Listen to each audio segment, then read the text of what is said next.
do. I listen to a lot of podcasts of stories and audio dramas and things like that. I call my Kindle the story portal because I not only read books off of it, but I also listen to a lot of things. And one of my favourite things is weird or creepy, strange audio drama podcasts. So I will tell you about a few that I enjoy. The first one is one that I was just told about today by someone on Twitter, which is Greater Boston. It sounds like it's going to be like Welcome to Night Vale. It's set in a Boston, which is obviously a real place, but the first episode is three different stories. One person looking for the Sasquatch, and one person decides that he can't cope with going on a roller coaster, so he wills himself to die, and then he continues a kind of relationship with his brother afterwards. But it's actually the music and everything is really jovial. There's a lot of absurdity, and also it's quite heartfelt, surprisingly. I really recommend Greater Boston. It's so much fun.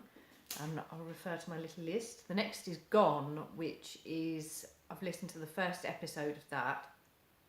It's one lady so far, the first episode, just by herself, and everyone in the world has disappeared apart from her, which sounds like something that you've heard before, but it's really compelling.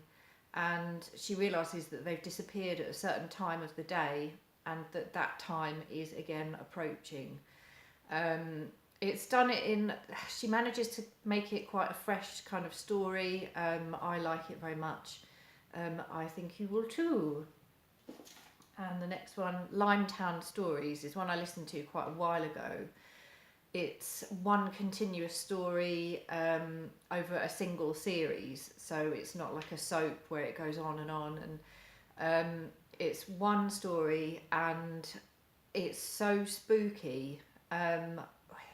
There's basically a village which many years ago the people in it disappeared, and someone is trying to find out what happened. I thoroughly recommend it. Very spooky.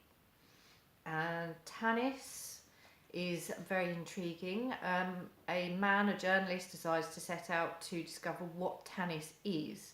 Is it this mythical place? Is it something else? And he enlists the help of various people, from a computer hacker to many other people. Its production's high. It's very good. And The White Vault is another one that I discovered recently as well. I love stories set in frozen wastelands. There is something so spooky about that. I long to go on holiday to a remote frozen place. I know that sounds completely bizarre, but I would love to. It's the usual kind of, a bunch of scientists go to a remote area, but it's really entertaining, spooky, and I also recommend it. The White Vault. The Message is a science fiction one. Basically, they believe that the government believe they've received a message from outer space, and they've hired people to try and translate it. They're worried because they don't know if it's a bad message or a good message, or what's in store for them. It's very intriguing. Archive 81, again, one I've only just heard of.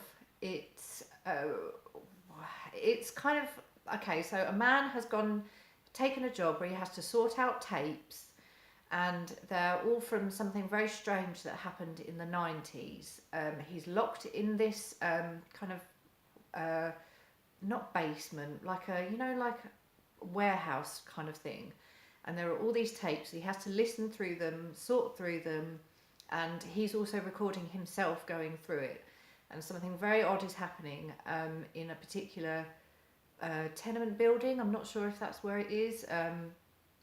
And it is actually quite spooky. The acting is a little shaky in a couple of spots, but I've only just heard episode 1. But I am very much looking forward to listening to the rest. So those are some audio things. Enjoy. Have a very nice summer, and I will see you next week.